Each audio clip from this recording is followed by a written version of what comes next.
time. Just go, fuck it. All right, yeah, if you want. Yeah, cool. All right, welcome, ladies and gentlemen, to the White Wall Podcast, That's where it's ordinary and bland as bullshit. That's right. For all the listeners out there, you have no idea what we're talking about, but head on over to the YouTube page, subscribe and ring that bell, and you will see that our studio is becoming stripped. It's becoming bare. It's becoming Demi Moore and striptease. Absolutely, yeah. Nothing but... Well, there's no titties here, but I mean... She's as naked as they get. Yes, absolutely. Yes, but that is because, congratulations, you found a new place. Thank you very much. Yes, so in less than a fortnight, we'll be moving into a new home. And a new studio. New studio, yes. One of those bedrooms will be converted, absolutely. But the best thing about it, and the thing that I'm most looking forward to regarding the podcast... I want to hear it again. Ducted air conditioning. Oh, Jesus Christ. All right, there's a lot of pre-cum right now because that is exciting news. We better pause this podcast and go wash yourself off and come back in and rip straight in. I might need some toilet paper. But yeah, before we get started, just wanted to shout out once more, if you would like to become a producer for the show, just somebody who gets a little shout out, or you can do it anonymously, head on over to PayPal, twoscompany3podcast@gmail.com. Throw us 10 cents, 20 cents, 50 cents. Doesn't really matter how much it is. Whatever the value, you'll be a producer for that week. Exactly. Absolutely. Whether you want your name out or not doesn't bother us at all. But, I mean, every little bit would help to produce the podcast. I mean, for Christ's sakes, Dylan is buying a new house to be able to support this podcast. That's buying, yes. Yeah. No, but he's doing that exclusively just for a new studio. I mean, that costs a little bit. So if you want to throw us like a week's rent every week, that'd be great. That'd be great. Yeah, something like that. But anyway, we're coming up to the end of the film Eraser because it's time for 2C3 Pod. Put some sauce on it.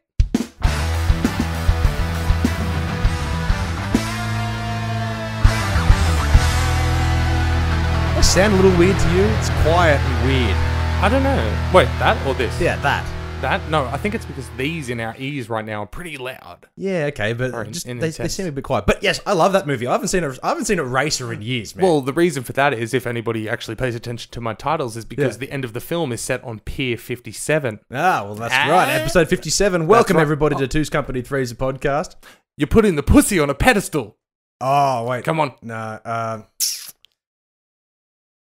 that's not Meet the Fockers again, is it? No. More raunchy. Oh, raunchy. So it kickstarted the main guy's career, and he's like... Oh, pussy on a pedestal. Yeah. The main guy's career. Pussy on a pedestal. I'm not putting the pussy on a pedestal. Come on. 40-year-old virgin. Oh. Yeah. All right, yeah. Exactly. So I've seen all these. I'm just like, which comedic actor which I love and which movie that I've seen 1,000 times is it? You know? Exactly. Yeah. That's one of those ones that you absolutely love, but if they hit you with an obscure quote, then you may not get it. If you said something like sandbag nipples, exactly. I was like, 40-year-old virgin. The titties felt like sandbags. Yeah, exactly. But and she was nailing me. Yeah. Exactly. Yeah. Yes. Anyway. Yes. So, welcome, ladies and gentlemen. As we said, this is Wednesday's episode where we're going to hit you with the freshest news and then a review of a film later. Unfortunately, we didn't get to theaters this week because we both have very busy schedules. Yes, absolutely. And, donations, please. But, yes, but we reviewed our latest Netflix film that we'll get into later. And, so welcome. If you're listening or watching, make sure it's on your preferred platform. Yes. Podbean, Spotify, Apple Podcasts, and, of course, YouTube. Big Summer Blowout. Now, as we said, you said we've got a massive episode for you this week. But starting off, my name is Dylan, along with my co-host, Mitchell. That's right. May as well get the introductions out in case it's your first time. Absolutely. If it is your first time, welcome to Two's Company Three's a podcast, also known as 2C3 Pod on Facebook, Instagram, and Twitter. But we do also have podcasts on Podbean, Spotify, Apple Podcasts, and YouTube. Absolutely. Big Summer Blowout. So thank you for listening and or watching. But straight off the hot off the press. Yes. Now, I did lie less than 30 seconds ago by saying we have a massive episode this week.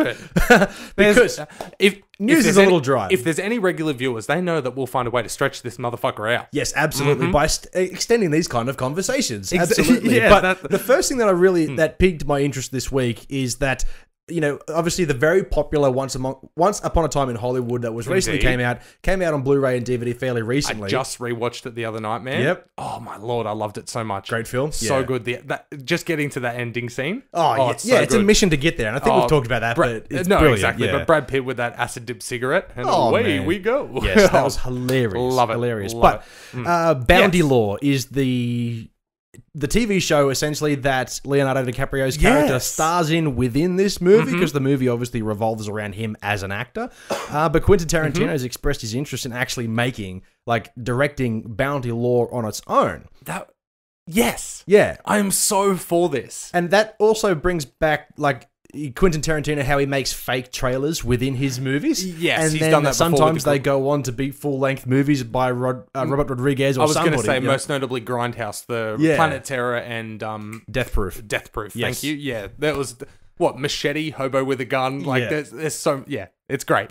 So this, having something from inside the Tarantino world coming to the small screen is very exciting. And you know what's great? With all the options with services, Netflix, Amazon, all of those streaming services, this is going to happen. If he's actually behind this, somebody will pick this up. Well, that's the thing. I will watch it. Yeah, I mean, I would watch it as well. And I would hope that if they are going to do it, that they do it as the show was in the movie, like full black and white, grainy, you know, with the cigarettes and the like, what, red apple cigarettes. Was that what they were called?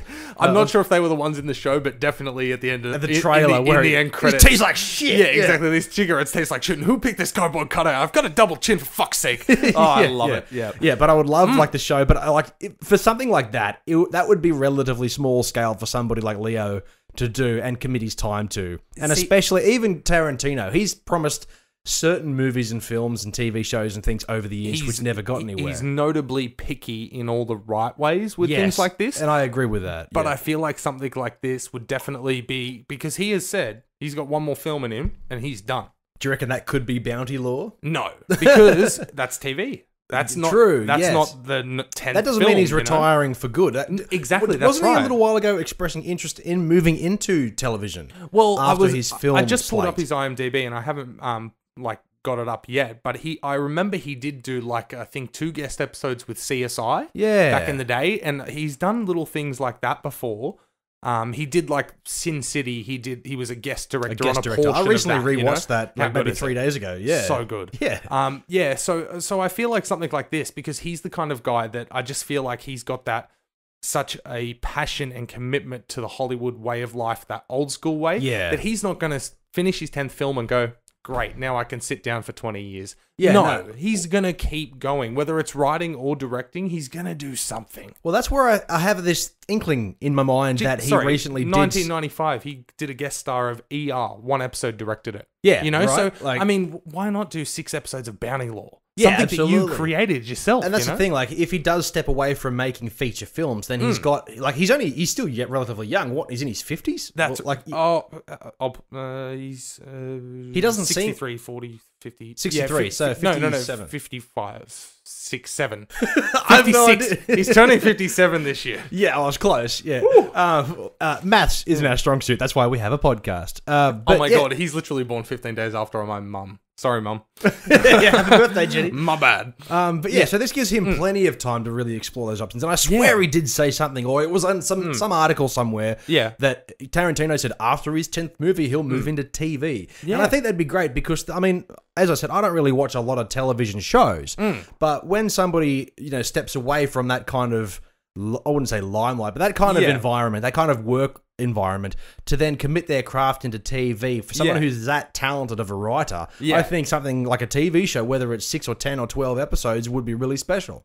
Yeah, exactly. That no, 100%. No, I'll be all in on that. Yes, but with the amount of TV shows that Netflix in particular just pumps out on a weekly basis, it's almost like there's a new season of something. He definitely has no shortage of options for distribution. As in he's never done a full TV series before that he's created. As if he walks into anybody's production company and just goes, I want to make a TV show. They're going to go, fuck yeah, here's all the money. Yeah, and then somebody else will hear about it and go, here's more money. He's more money. Yeah, exactly. Here's more money. No, that's right. But while I've got his page up as well, completely forgot, dude.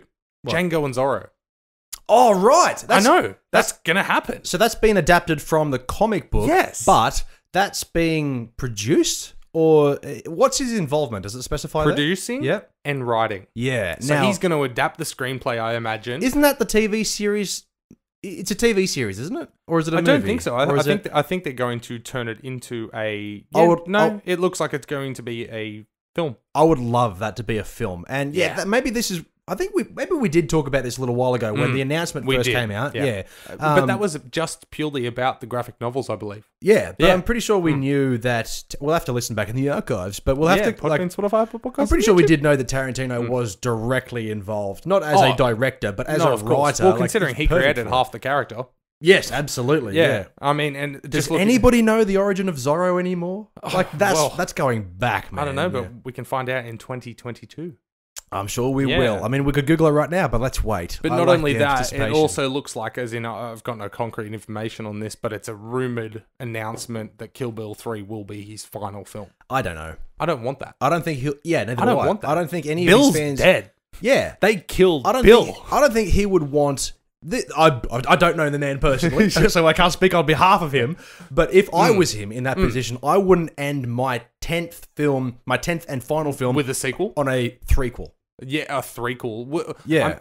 I mean, I will always go down swinging that Kill Bill 1 and 2, that's a film to me. Oh, because it was. Okay, then you know what I mean? A third film. Yeah, no, exactly. That's like, right. I wouldn't go down in history as the guy who finished on Django 2. I feel like Kill Bill 3, if he is aiming for 10 films, do your 10th film, have it come out 2023. Or he could do Kill Bill Part 3, but it's really 3 movies, but it's like one long movie to condense into. Like, get away with that, conjoining them all. Yeah. The 10.3 film by Tarantino. Yeah. But no, if I was him, I would do the 10th and final film, come out about 2023, and then all of a sudden, maybe 2028, just go, and here's Kill Bill 3. Ha, fuck yeah. Yeah, just I had this in the archives. And and everyone just be like, yeah. Or somebody will pick up the rights someday and make a Kill Bill 3 and ruin it. And I was going to say, I don't know if he would let them. Yeah, that's true. Yeah, I know rights and stuff's all funny. But you know, we're both fans of the horror genre, very big fans of the horror genre. And it makes me think Tarantino hasn't directly written a horror film. The closest he's been is a producer for From Dusk Till Dawn. Not just that, starred in it, dude. He's in pretty much everything he's done. Almost. If I'm not mistaken, I thought he wrote that as well. I think he did write it, but I don't think he was he wrote it. Was he the? He no, wasn't the that was director, Rodriguez. Yes, yeah. So them two are a powerhouse. Yeah, but I would like to see. I would like to see like his final film to be the next big thing. Like, say for example, he collaborates with someone like Rodriguez, and they co-directs, and that's his final film where they get both of those minds. You know, because have you seen Alita: Battle Angel? Maybe he could. No, I haven't. But maybe he could get away with that. Maybe he could get away with doing his 10th and final film and then co-directing for the rest of his career. I'd be okay with that. I'm okay with Tarantino working until he drops dead. Yeah, you know, like, I mean, the dude's a genius. But that's just like Sin City, as you mentioned earlier. Yeah, it's written like the comic book is written by Frank Miller, and the movie is partly created by Frank Miller, who's done some bad and amazing things. Yes, and then you've got Robert Rodriguez involved in directing that as well, with Tarantino co-directing. Yeah, that movie. I'm like, I haven't seen the second one, but the first one is special. Yes. It's different, and 100%. I think, as popular as it is, I do think it's an underrated film in its in a league of its own, is all I really have to say. Yeah, I don't think it's anybody's favorite film, but it's just fucking next level. It's unbelievably good. It's incredible, and if I'm not mistaken, I saw the second one. I believe it was called Sin City: A Dame to Kill For. Yeah, because Jessica Alba only does very few roles these days, and she came back for that one. Yes, and it was not as good because it didn't have the like shock value of the style of filming and stuff, but because we've seen it before, but it held up. It for sure held up in my mind. I believe Mickey Rourke was like a big player in that, and he was the main. He was like the Bruce Willis role, I believe. Mickey Rourke. Really? Yeah, okay, like so they returned because he played one of the main sort of characters in Sin City 1. It's been a while, but yeah. Okay. I will have to check it out. But, either way, whatever Tarantino decides to do, TV, film, co-directing, whatever it is, I'm all for it. Yeah, we're looking forward to it. Like, seriously, just Once Upon a... Is it Once Upon a Time? Once Upon a Time in Hollywood. Yes. Because I even IMDb'd Not Quite Hollywood the other night, that Australian documentary that he is coincidentally in. Yeah. But man, just Once Upon a Time in Hollywood is just such a lovely, and I saw it written somewhere, a love letter to Hollywood, that old school style, and it's so good, man. Yeah, absolutely. If you haven't seen it yet, check it out. But after rewatching it, I want to see that 4-hour edition. Really? I really do, man. You do now? You changed your mind? Okay. Watching Leo and Brad, man, I'm like, God, they're so fucking good. Okay. Like, Brad won the SAG this week, the Screen Actors Guild Award. So, I mean, it's basically like he's penciled in for that Oscar in that stacked Best Supporting Actor nominations list. When you look at the list, and I think we talked about it not last week, but the week before, like there's some fucking strong contenders. That category out of all the 4 main acting categories is just bonkers. Yeah, bonkers but I would like to see Brad Pitt take that one because I can't think. Well, he won the Golden Globe and the SAG. Yeah, that's what I mean. But like, when was the last time Brad Pitt?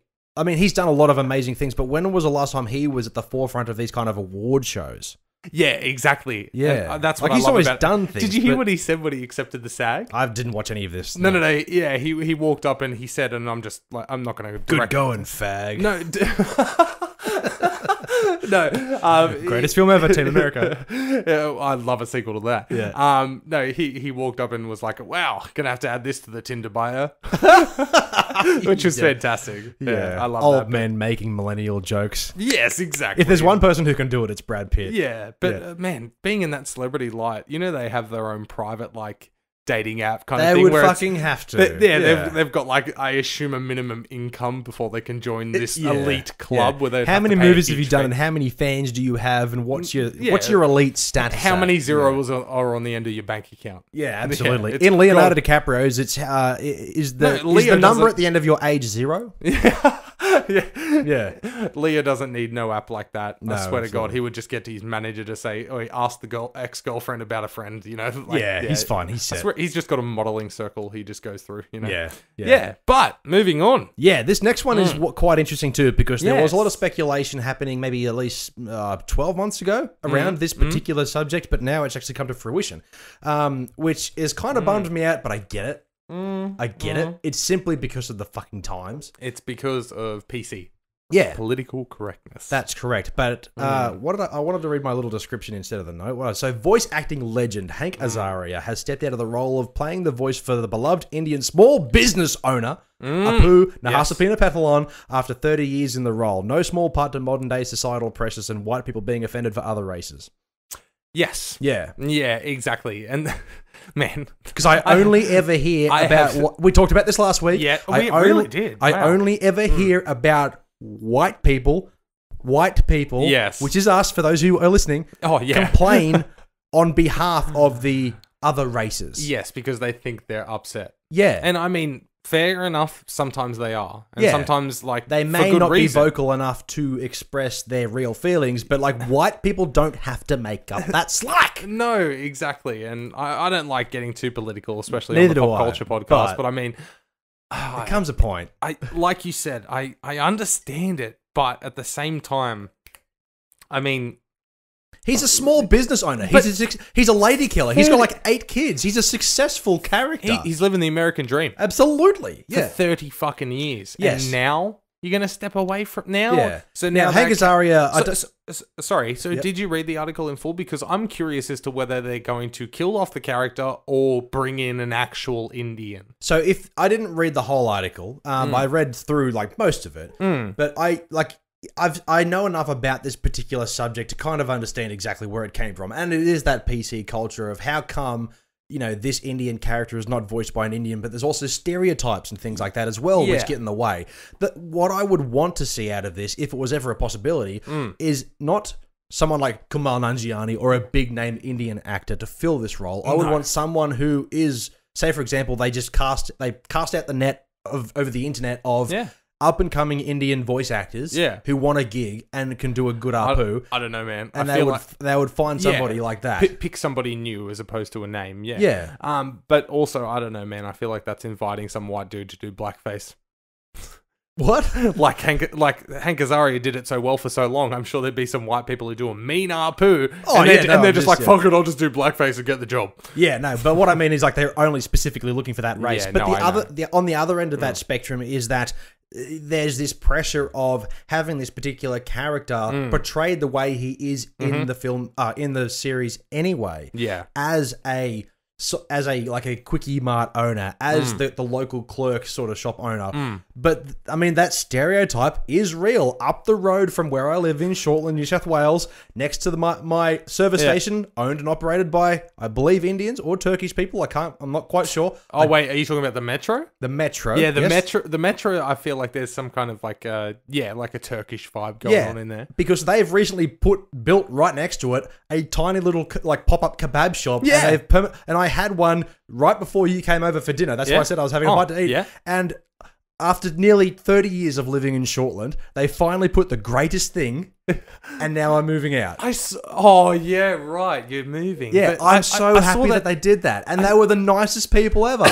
So I don't think having Apu as the kind of character he is offensive to that kind of race or that kind of culture at all. I just think that's not the problem.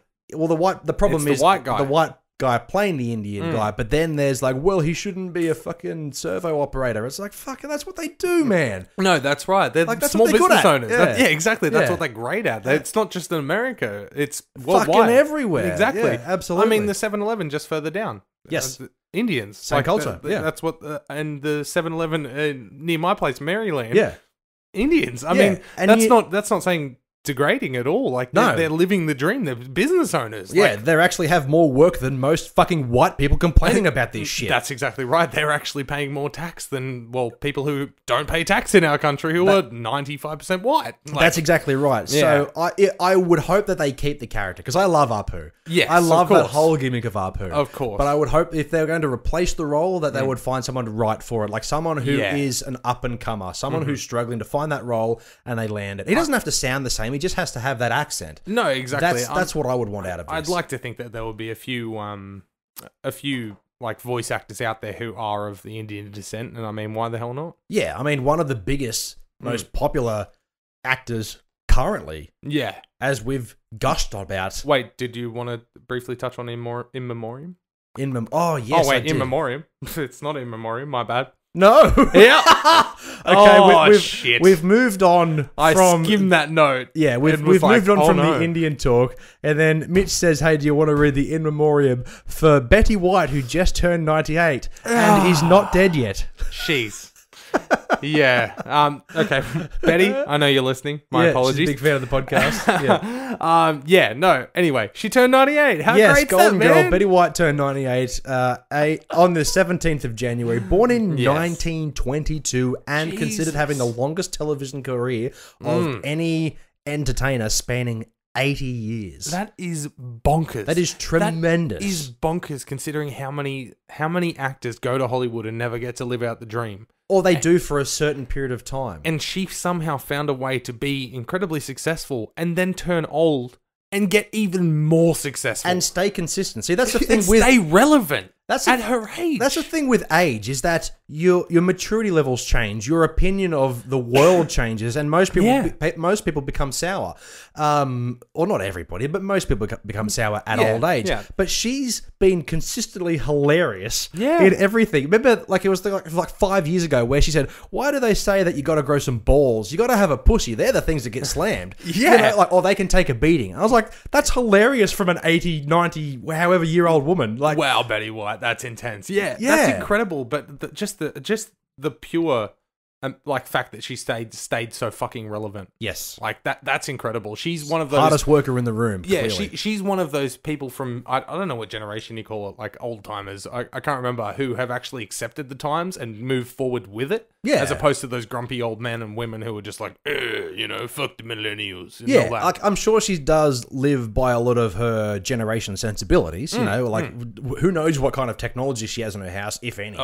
But she's managed to stay hilarious and entertaining throughout that entire time, and absolutely. I appreciate her entertainment. So Betty White, happy birthday from 2C3 Pod. Happy birthday and not rest in peace. Yes. That's my bad. But either way, full credit to her for continuing the career, and I mean, hopefully she hits the triple figures. Yeah, wouldn't that be amazing? And you know what? She would do a comedy special. Oh, being 100, this is what it's like to be. And she would go, ow, my back. And people would laugh, because it's hilarious. It's relatable. Yeah. Oh, man, I could see that going south, though, where she's like, ow, my back, everyone laughs. And she's like, no, seriously. Actually, It's kind of funny you say that, but it's also quite sad. I found out today that there was some country singer who was like a relatively old gentleman. He was on stage. He's fairly popular, but I don't know his name. I only found out about this today. Yeah, is that he was on stage with his acoustic guitar. He was 3 songs in, and he stopped playing. Yeah. He apologized to the crowd, closed his eyes, and he passed away right there. Suffered a heart attack. Oh my God. But it wasn't tragic. People say he was such a gentle soul, and it just, over time, it just took him in that moment. Oh my, David Onley. That's him. Wow. Yeah. Oh, Jesus. Yeah. That's insane. Talk about dying doing 71. What you love. Yeah, old gentleman. Yeah. But yeah, so to die in that particular moment and for his last words to be, sorry everybody. Man, yeah, exactly. You don't have to apologize to anybody his about last anything. His last moment on Earth was apologizing for his heart giving out. Yeah. Whereas his last moment should have been, fucking hell, this hurts like a bit. Wow, full credit to him. That's wow, absolutely. Yeah, but as like you said, dying doing what you love. He made a career out of this. And what a tremendous story. David Olney, rest in peace. But well done, mate. Yeah. What can you say? Yeah, no, exactly. You brought it up, man. Yeah. Hey, speaking of things dying, ooh, Dr. Doolittle crushes the box office. Did you hear about this? No, that was the TCTP exclusive, right? That we broke weeks before it was announced. Yes, absolutely. The voyage of head Dr. back in Doolittle. the archives. Make sure you listen to that episode where we broke the news. But continue, it crushed. Absolutely. Yeah, Dr. Doolittle crushes the box office with crushes the box office with an outstanding $294 million. Holy shit! In 1998. Oh. 2020 Doolittle, however, failing hilariously with a global launch of $50 million on the opening weekend against a $175 million budget. Every single review has said the same thing about this movie. It's that it's a crap film. Oh, exactly like we predicted. From day fucking one. Yes, exactly. It doesn't matter that RDJ, is in the film. I told my niece today when I was joking around with her in the doctor's office about different superheroes and what their real names were. And I said, Spider-Man, do you know what his name is? And she said, Peter Parker. And I said, no, Tobey Maguire. And I was doing that. I did that with Chris Hemsworth and then moved along the line. Got to Iron Man. And she's like, I don't know. And I'm like, it's Rudiger. So it's spreading, man. Rudiger. Young minds. So even with Rudiger, like you said, all of these... Why spend that much on that kind of cast? Yeah. Like that. Oh, man. But I get where they expected this to make money. Yeah. But coming off the back of a popular name. Yeah. And a character that people are familiar with. The highest earning actor for 2019. Yeah. Of course. They'd be like, this is going to make bank. But I mean, if you've got a piece of crap film. Yeah. It's people not are saying happen. It's confusing. RDJ isn't all that great in it. And one of the final scenes, spoiler alert, not that I've seen it. I don't care, man. Spoil it away. Apparently, one of the final scenes is that he's fishing out swollen armor, like medieval armor, out of a dragon's asshole. And as he's pulling something out, it just farts all over him. Oh my. And if that's the perfect explanation of this kind of film, apparently. But Lord. I know we talked about this briefly last week, but I just want to say that I'm so glad that Eddie Murphy's Dr. Doolittle made $294 million in 1998 and still remains the best Dr. Doolittle film of all time. That's fantastic. Yeah. Exactly. And that's... Eddie Murphy, bravo. Yes. You still fucking crushed it. And that is exactly where it should stay, because this piece of crap is probably not going to get anywhere near it. Yeah. But with it bombing ridiculously in all the main markets, I still love the fact that I've got Robert Downey Jr. Rudiger's Instagram open right now, and I love the fact that they're pushing it like it's succeeding. Oh, they're promoting it. Yeah, because... being so ignorant to the fact that it sucks. No, that's right. But listen to this list of... This is from official Rudiger Instagram. Thank you, Indonesia, India, Colombia, Central America, Peru, Thailand, Singapore, Ecuador, and Bolivia for opening Dr. Doolittle at number 1. They definitely didn't have Bad Boys for Life, did they? What a fucking list. Yeah. Seriously, I mean... No disrespect to those markets at all, but that is not where the money's at. No. That is not where the money's at. And you opened with, how much was it for the weekend? 50 million. 50 worldwide. Million. So that's 50 not million just in worldwide. The States. So you've hit number 1 in 10 markets. It was that 30 probably million. add up to about $8 million.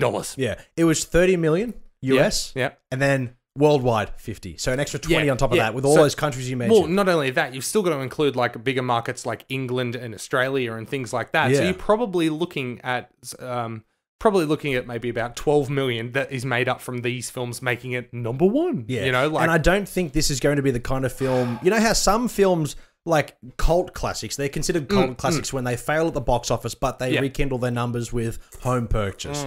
This isn't going to be that kind of film. This isn't the kind of film that garners a cult classic. Yeah. Like, no way. This is no Fight Club. Yeah. I'll tell you that much. So what's the company that, I think I put this in the notes, it says it somewhere. It's just whatever the production company is, they're set to lose $100 million. I feel like it's a Universal picture. Let's find out. Let's do a quick Google. But either way, don't believe everything you read when it comes to stars saying, "Wow, thank you for making it number one," especially when it comes. The Rock does it with every single movie. Every film The Rock has done is the greatest film that he's been a part of yet. Yeah, and I get that. Like every film, he said that about fucking Rampage. Yeah. The next best thing, and I get that. You have to be enthusiastic about your product, and I get that. You know, I mean, of course, we're on the world's best pop culture podcast for sure, without a doubt. 100%. This is the best episode yet. Yeah, absolutely. 57 is. Just, I am so proud. It's not going to be beaten. But I am tune into so the proud. I'm so proud of this episode. I mean, we worked so hard, and my team. We were behind it the whole time, and oh man, I'm so excited for you guys to hear this.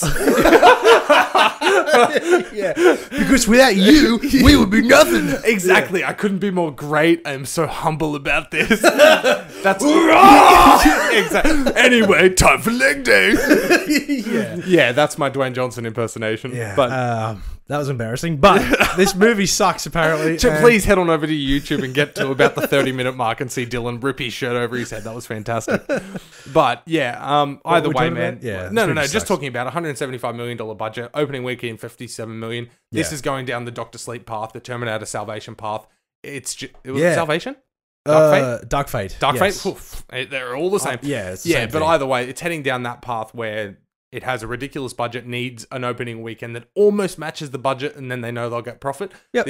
Even if this gets to the budget, it's not going to be profitable at all. No. And the amount of marketing as well. Did you see Rudiger actually in those videos talking to the animals? Yeah, there's heaps of marketing doing about auditions for this. Oh, fucking... Well, that's where partly of that $175 million goes. It was Universal, by the way. It was Universal. Yes. Okay. So they've had some interesting choices over the years, but that's where some of that cost goes into marketing and of course. Promotion. Yeah. But, I mean, even those ads on YouTube where he's speaking to CGI animals, that in itself would be probably a couple of mil. Yeah, just for more than likely. Just for his Instagram alone, you know, that kind of marketing is certainly viral. But even though, let's be honest, he doesn't run his Instagram. No. Either way, I mean, just seeing that post of saying thank you to those markets, I'm like, I get that. Hey, you feel it's success. No, it's a bomb. Yeah, it's a bomb. Absolutely. Welcome to the first bomb of 2020. Absolutely. And we should do a best bombs or worst bombs list at the end of the year. Okay. For YouTube. Yeah. Okay. We can do that. Why not? Because I mean, everybody else does like a worst list. So. Do they? Well, we may as well join the club. So hey, coming next week, Patreon. Yeah. May as well join the club, dude. Yeah, absolutely. But while we're still on this subject, we've got plenty of episode to fill. We've still got plenty of topics, dude, and a Netflix review to do. I know. Yeah.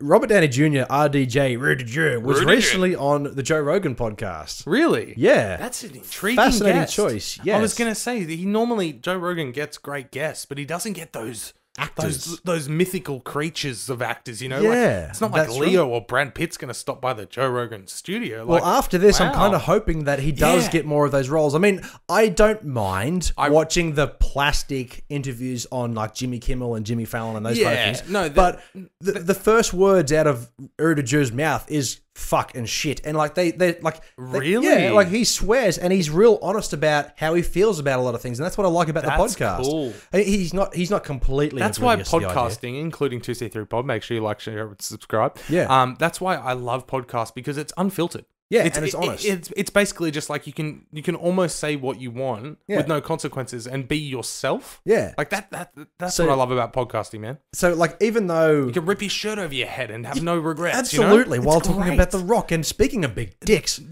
Yes. Sorry, we're not moving into the next segment. Oh, okay. I thought that was the segue, but yeah. No. But yeah, so it's really interesting listening to him talk about like Doolittle and you know, coming off the back of Iron Man, and then also talking about his role in not Sherlock Holmes as much, but Tropic Thunder. Oh, and they're like this kind of movie that I did. I should have watched it. I saw that segment on the YouTube. It was my suggested video for the Joe Rogan podcast of him saying, "Would it work today?" Yeah, you know, and it was watch like 11 that segment. minutes. It's really good. But you can watch the whole thing. I've watched the whole thing. It's really interesting. How long did he sit down for? Because normally Joe Rogan is like 2 hours or so. A good hour and a bit. I didn't time it. Okay, but yeah, because I feel like I just every time there's a big celebrity getting interviewed, I can see in my mind his personal assistant or agent or whatever over the shoulder going, yeah, come tapping on, their watch, you know, come on, you got 6 more appointments. Yeah, you know. But he was saying like after he finished like the Marvel cinematic thing, he doesn't want to go back to it because he wants to do other stuff. He wants to be on the podcast. He wants to do other obscure movies. That's cool. And he was happy to move on to Doolittle. Like they didn't mention that the movie's bombing because like even Joe Rogan himself was like, "That's cool that you're doing Doolittle." He's like, "Yeah, it's just I wanted to do something different." Yeah. No, so, that's fine because he's been wrapped up since 2008, I think. Iron Man, like he's been a part of that universe. So get back to what you know, man. Just start picking and choosing what you want. Yeah, so that's absolutely. Cool. But no, if that's the case, Joe Rogan, know you're listening, mate. Appreciate the support. Damn, get some more A-list guests. Yeah, we want to hear them be honest. I feel like for once. I know we've already harped on about him, but I feel like Brad Pitt would be a real dude. I think it'd be great. He would be a real. He'd be the kind of guy you'd want to have a beer with. You know, absolutely. He's in the same vein for me as Vince Vaughn. I think Vince Vaughn is a dude. Yeah, he is just a dude who turns out is actually good at what he does. You know, but as soon as that camera turns off, he is just an awesome dude. Yeah. Like, that's all I've heard. I've heard Justin Long and people talk about him. It's funny the thing about, like, Vince Vaughn. Like, he did a string of movies where he was popular for a while. He made some odd choices, but then he became obscure in his own right where people just expected him to do dumb movies. Yeah. You know? Yeah. But then he branched out a bit and he did, like Brawl and Cellblock 99. And he was in Hacksaw Ridge. And you know, he's done a few of those things. He's one of those actors that the older he gets, the rough around the edges he gets, the better he is. That's right. And Vince Vaughn, the guy who was in like 5 Christmases or whatever the movie was called, 4 Christmases, and the Google movie with Owen Wilson. Oh my god, The Intern. Yeah. No, that's Robert De Niro. That's what I said. The Google movie. Yeah, they are interns, but no, that's Anne Hathaway and Robert De Niro. Yeah, I know. I completely saw the movie once. What a crap film. But I never watched it. It's coming off the back of those kind of not like those Sandler-esque movies. I feel like it's The Internship. Is it The Internship? It might be. Yeah, have a quick Google. Maybe The Intern Boat. Maybe The Intern Plane. All right. Yes. What is it called? No, I haven't got it yet. Oh, okay. But yeah, no, I feel like he's definitely one of the actors who's actually taking care of his money as well. Yes. Like, as in, and he's at that stage where he's comfortable now. It's The Internship. I was yeah. So we have The Intern, which is, and The Internship, which is, Yeah, which is, yeah. All right. Dude, you said we were strapped for things, but we're doing well, man. Yeah, we're doing well. Is it time to move on to the next bit? Yeah, I'd like to introduce this one. Another old man yells at cloud again. Oh, wait. We're not touching on Disney doing the dirty? Oh, yeah, we could do. Let's move on. I was going to say, because this is like a bit like, really? Well, that's why I put at the start of this note, because I'm not sure whether we really wanted to talk about it or not, but we can touch on it briefly for the next 20 minutes as we do. Okay, yes. So, as you put in here, Disney has done the dirty on 20th Century Fox and Searchlight by removing their fucking logos from their productions. Yes. I mean, I know they own them now, but why? $71.3 billion is why. Yeah. What a fucking massive number. Oh, man. But, I mean, if anybody ever wants to question how much Disney makes, they spend $70 billion to acquire other studios' shit. Yeah. Like, that is insane. And then continue to make I want to know where that money goes, because I know those companies, they had their boards and stuff like that, and I assume shareholders as well, so everybody probably got a decent payout. Hey, how much was the head of 20th Century Fox? How much did he get? I feel like he would have got a couple bill. Yeah, he's fine. Oh. He's certainly fine. Yeah. But the thing is, like, probably immediately got a job at Disney as well. Yeah, absolutely. That's the thing with those shareholders you just mentioned. Yeah. Like, none of them would have been afraid about this Disney merger because they know. They look at this and go, "What an amazing opportunity." Yeah, exactly. That's right. Because it's they're going to be like, and I guarantee as well, if they didn't get a buyout, they would have been offered Disney shares of that value as well. I wonder how much this. Now we're turning into business. All right, I want to look at Disney we'll touch on it for a minute. Disney but I feel like they would have been handed Disney shares as the alternative, or being given a cash buyout. Yeah. Simple as that. I looked into Apple share What prices the a little while fuck? ago. Is that legit? So that's USD. So $144.33 USD per share right now. Holy shit. So you there's own 10,000 shares in that. Yeah, so it's Fucking weird. lit. It looks like it's kind of dipped a bit, but, you know, who fucking knows where this is going? I mean, it'll just rise again. It's fine. Of course it will. But you know what I'm going to miss? That is 210 Australian dollars per share. Yeah. Like, that is insane. Look up the Apple one. The Apple shares? Yeah. No, but like, for example, I used to work for Blackwoods, who was owned by West Farmers, and their shares were worth $45 each, and I had a handful of them, and I was like, fuck yeah, I'm a king. You know, like, I got shares, motherfucker. And I ended up getting paid out like $2,500 when I left there. Like, yeah, that's nice. a lovely chunk of change. I got shares too at the company I work for, so whenever I get to like move it away from there, do you I'll get cash shares them in. every year? Like, Yes. is that part? Oh, I love that, man. Yeah. I wish I was with a company like that, but Yeah. no. So I mean, $210 a share is retarded. Yeah. Like, in the best way. But you know what also is kind of retarded, but it also makes sense? It's not going to be 20th Century Fox. This is the Apple. It's just the Apple shares. Yes, Queen. Holy shit. So worth $320 per share US dollars. Yes. Wow. Yeah, it's ridiculous. It's crazy. So if you want to get into the share market, don't start there. No. You start with the penny shares. That's 470 Australian dollars per share. Yes. My lord. And that's you'll insane. need, a good few thousand shares to make, like, real profit off that. Oh, my lord. Absolutely. Yeah. Especially with how that would just be 470 Australian dollars. Every That time would they bring literally out a new just go phone, it'll go boop. But every Yeah. time Samsung comes out with a better competitor, It'll just go, yeah, but barely. It'll probably float it'll- between 420 and 500 for the rest of eternity. Yeah, absolutely. You're never going to make much money off that, but yeah. But the 20th Century Fox logo will then appear as 20th Century Studios. Really? And Fox Searchlight will then be considered Searchlight Pictures. I just hope they don't get rid of the kind of design with, like, the spotlights and the...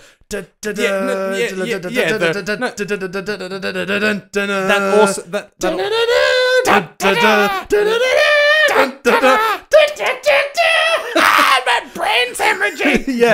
Yes. I love that. And the drum roll at the start where they start on the right-hand side of the picture and it comes around.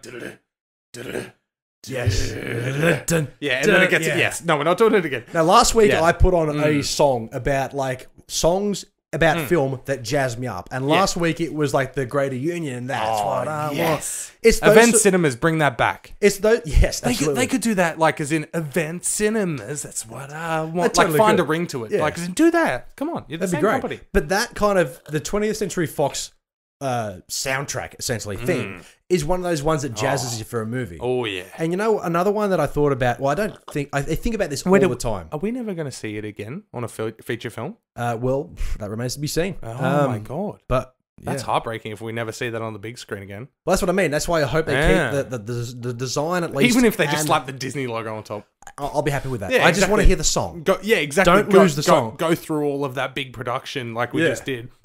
And just have Disney slapped on there. Yeah, I'll be happy with that. Just the mouse. That's Instead fine. of the fucking classic Disney that we know where it's like the big fairy tale land and it's just floating and it's going... That doesn't get me hyped. No. Yeah, where the train's going through the castle and then it lands and it's like... Yeah, you know, like, I expect that doesn't with get Toy me Story, hyped. but not with like other things. Yeah, that's right. Exactly. I don't want to go and see a big bombastic action film and not get fucking dun.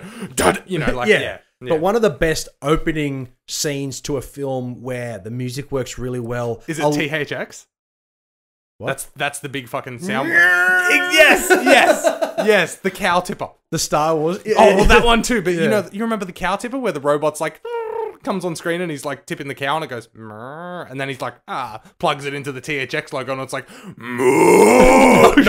Oh, I'll show you that off. We'll have to go through a top 10 favorite of like dude film company entrances because it looks so dodgy, but then it's like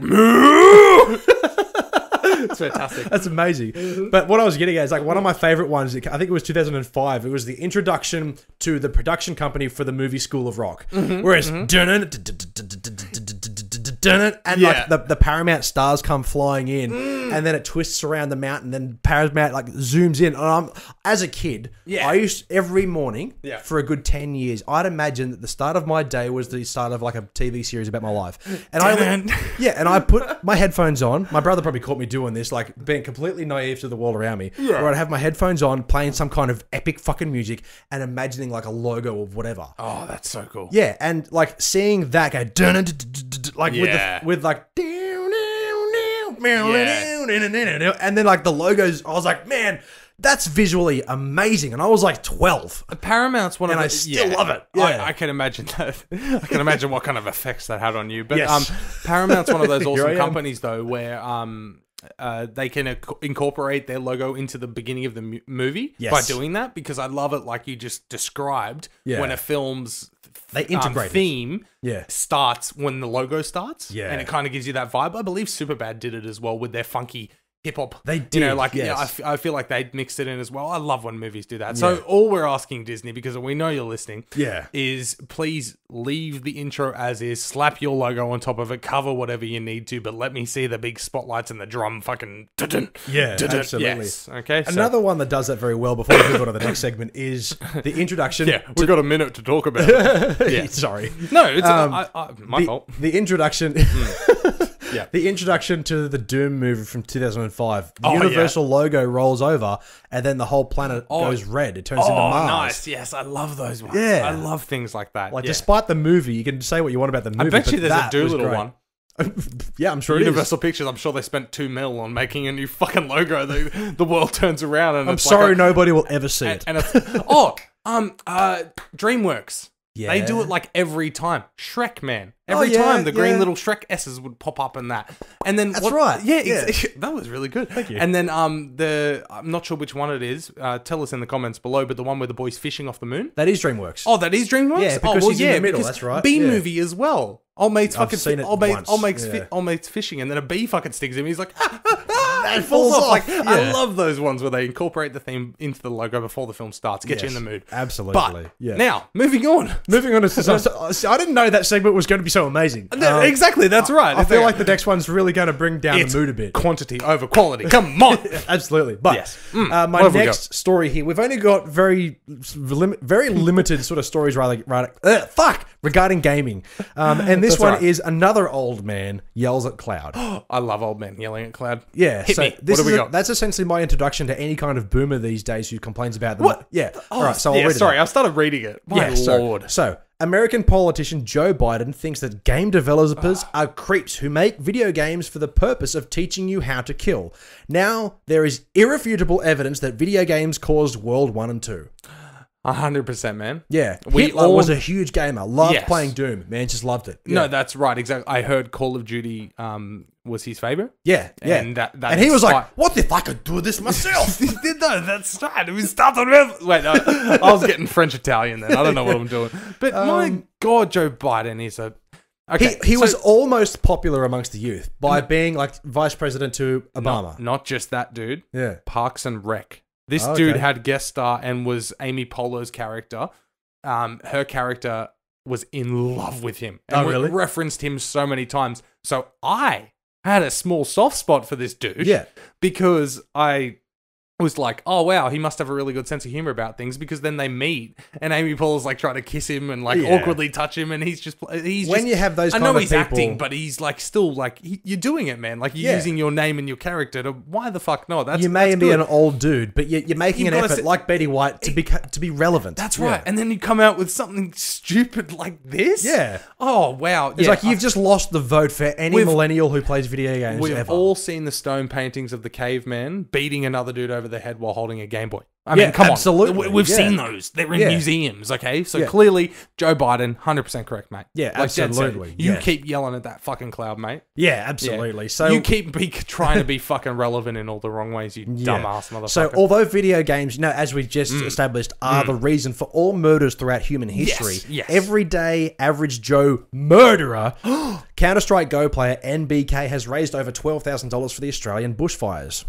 Wow. Yeah. What a scumbag piece of shit. Yes, but on behalf of Australia, thanks, dude. Yeah. No, not just him as well. I don't have a pre-prepared list or anything, but the amount of streamers and celebrities that are actually bringing awareness to the shit that's going on in this country right now. But look at this kid. He plays Counter-Strike Go every day. What a murderer. This fucking guy has donated money to save wildlife and fires throughout Australia. Oh my God. You horrendous human being. Did you hear about that fucking serial killer, Dr. Lupo?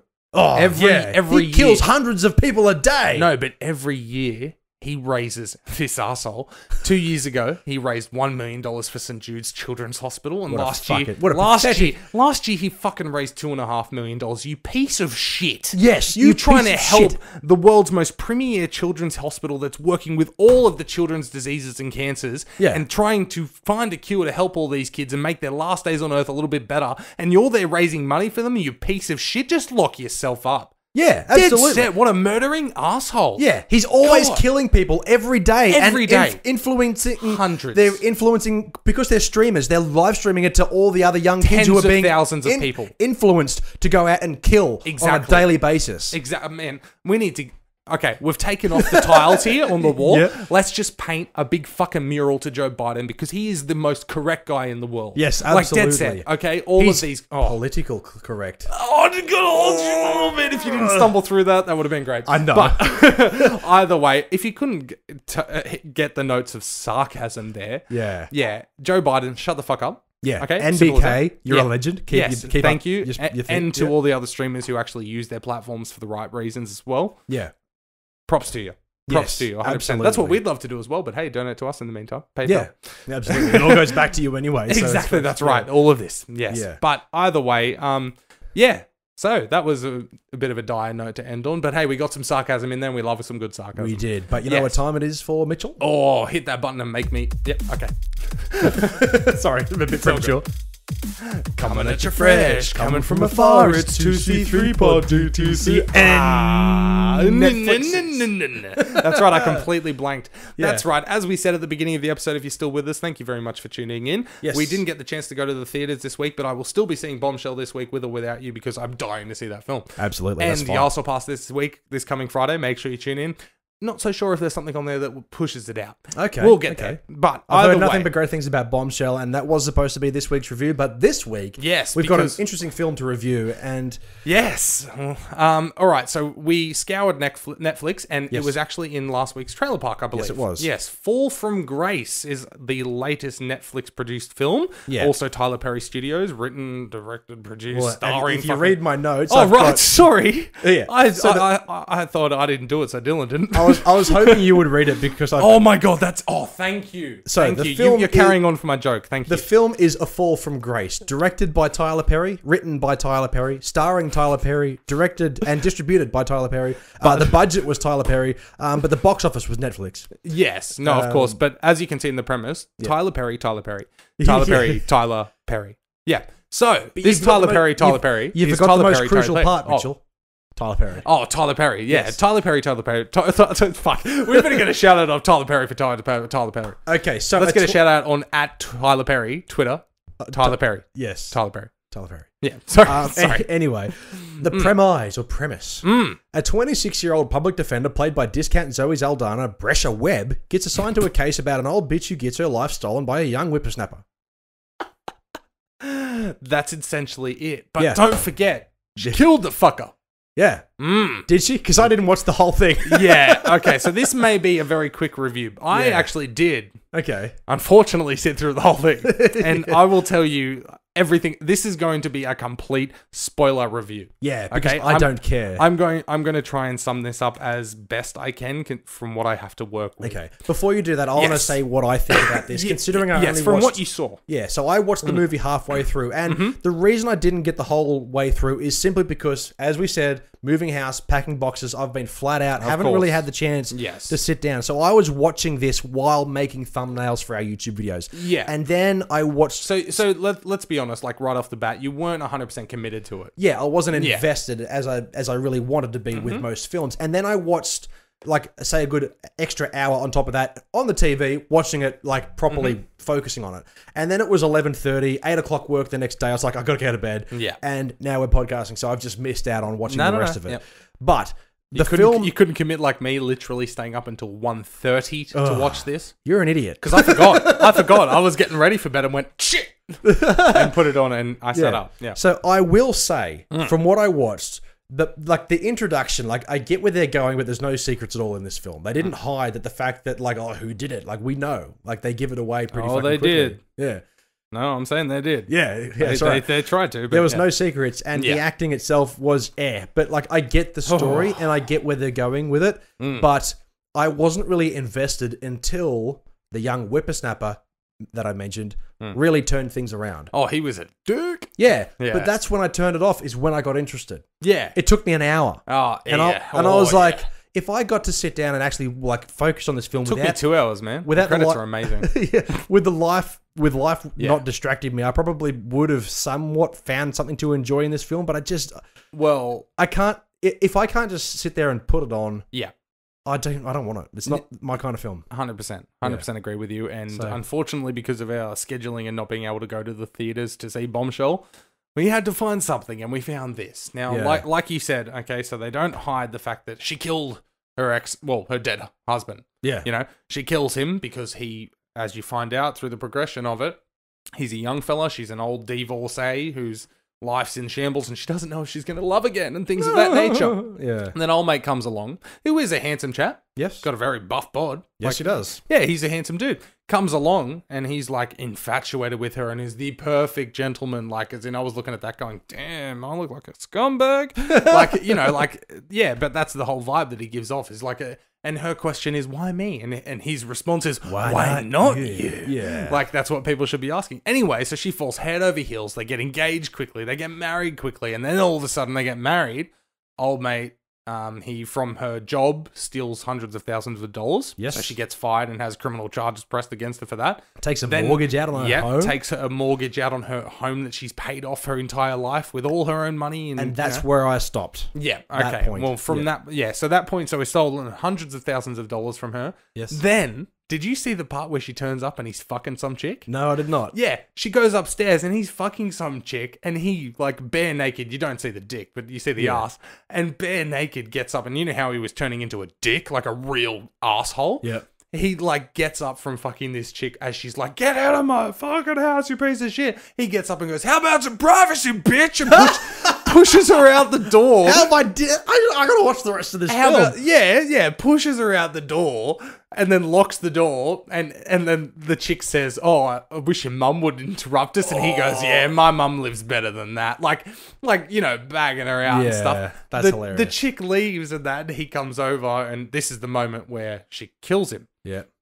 And he sits down and he's smoking and he's like yelling at her and stuff. Because this dude, I'm not sure if he's a great actor or really trying too hard. Okay. Because he goes from, like, absolutely nothing to just being like, yeah, you know that maybe, you know, we shouldn't do anything, but then you go and fucking do it. Like, he just goes from zero to bam, like, real so quickly. Quick, yeah. But anyway, then she bashes his head in with a baseball bat, like 6 times.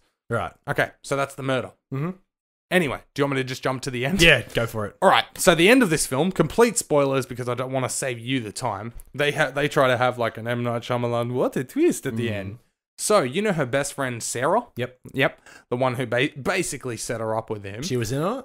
Well, turns out she's his mum. Well. Turns out there was no body in the house when the police came. Yep. He's alive. Okay. Yeah, he's alive. Literally turns up in the last couple of scenes with a bandage around his head. So he complete actually black got eyes up. and stuff. Yeah. So he did get fucked up. It wasn't like she imagined she hit him. She did beat the fuck out of him. But there was no body because Sarah came and saved him and that. Yeah. Okay. No, but let's go a bit further in that. That Sarah lady and the son have been doing this to women for years, and in Sarah's basement, she had 12 old ladies shackled up that they've been stealing pensions from.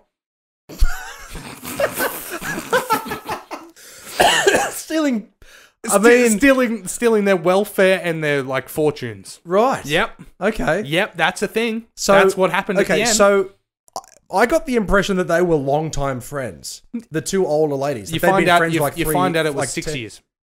That was the friendship period. They were working on that for a long time. Well, see, they were doing it with other people along the way. Yeah. So it must have just been time to, her turn. Exactly. Yeah, right. Yeah. So all of those little things, like how he knew where she worked and things like that. Yep. Yeah. I mean, he had all the inside goss straight from the start. But yeah, so that's your big plot twist, is the fact that old mate isn't actually dead. Yeah. She's completely innocent of any wrongdoing, except bashing a dude's head in. But I mean, he stole hundreds of thousands of dollars. She gets to walk out of court and gets an apology from the judge. Okay. Yeah, I know. Why not? But then, not only that, so you know how the lawyer's husband is the police officer? Yes. Yeah, so he comes in, handcuffs Sarah, This is where I'm like, you lazy motherfuckers with your writing and shit. He comes in, handcuffs Sarah, and then he hears down in the basement like Jasmine and all the old ladies and stuff like that. And he handcuffs this woman and says, wait there, and leaves. So she escapes.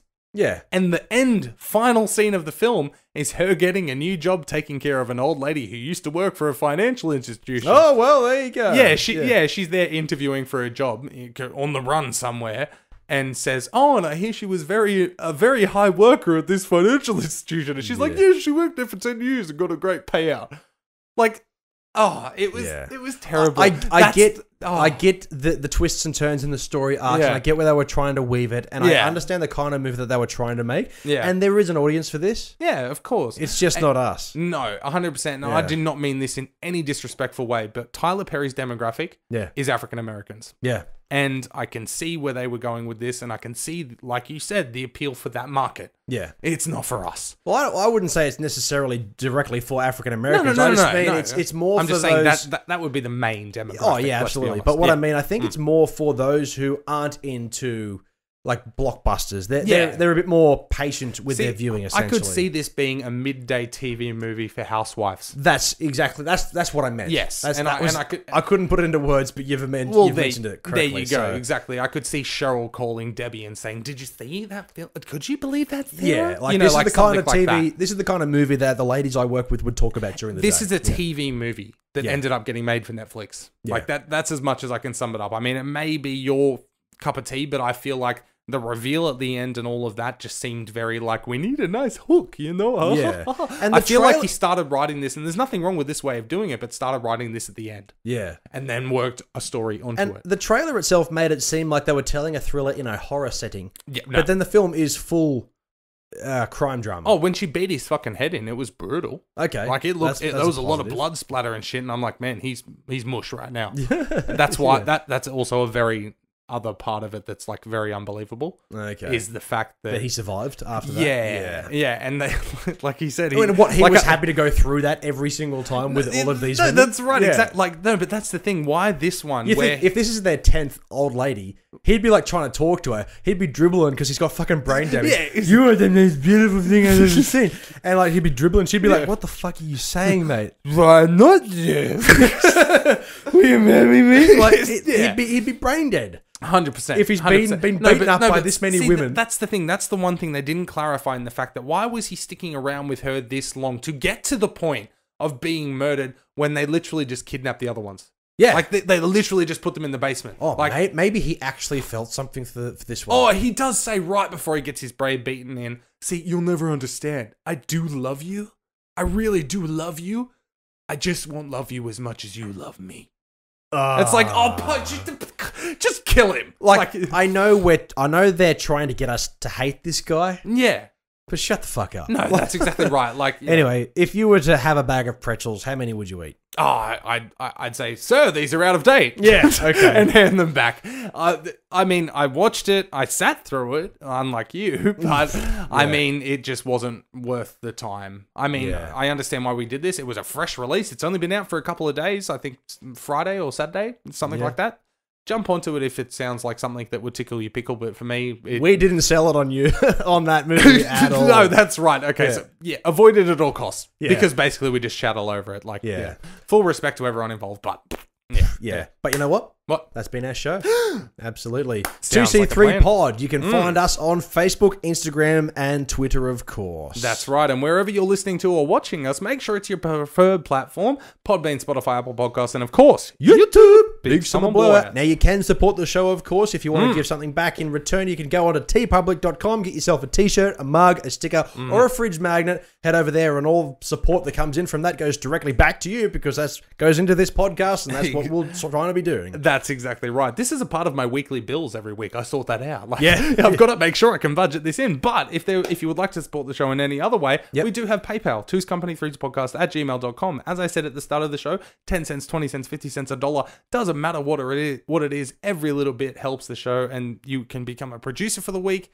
If you'd like your name read out, we can do that. If not, I mean, hey, that's fine. It would be amazing. But also use that email for any business inquiries, local podcasts need a studio. I mean, we're going to have a fresh one with ducted aircon soon. Yes. Very excited about that. So yeah, hit us up, twoscompany3podcast@gmail.com. Absolutely. Now we have 2 podcasts every week. Every Wednesday where we talk about the news and reviews, and every Friday where we talk about Yas or Pass and Trailer Park, of course, not in that order. So we will see you on Friday, but make sure you tune in to Two's Company 3's podcast every Wednesday and every Friday for some fresh podcasts. That's right. Make sure to subscribe, but also head on over to the YouTube page for YouTube videos every week. I mean, subscribe and ring that bell. Yeah, absolutely. Yeah, exactly. Sometimes not. We're very busy, but also donate. Yes, yes. We are Two's Company 3's a podcast, also known as 2C3 Pod. Thank you very much for tuning in. We will see you on Friday. My name is Dylan, as always, with my co-host Mitchell. Make sure to stick around after the closing song for our trivia that we do every week. Yes, we're even. But do not forget, we are Two's Company, and you are the podcast. Yes. Come on. Pressure.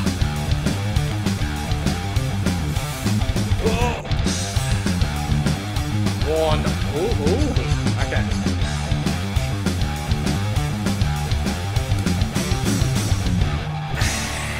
This is an easy one for you. Oh, see, I feel like you're going to say that one week and I'm just going to blank.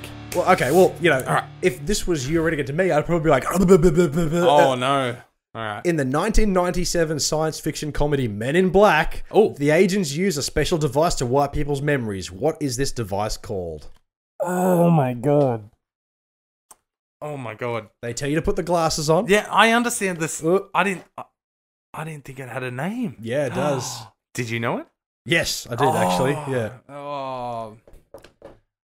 Is it something silly? No. Oh, okay. So that whole movie is all silly, but except for the name of this device. That's what I mean. I was going to say it's the Flurm. No, we're not watching. Is it the Forget Me Not? No, dude, I'm drawing a blank. Neuralizer. Oh, come on. Thanks for tuning into that video by Two's Company 3's a podcast. Don't be sad though. There's plenty more where that came from. Another cheeky video right there. Maybe even hit that subscribe button and ring that bell. Or, if you don't like our faces, check us out on Podbean, Spotify, Apple Podcasts, or YouTube.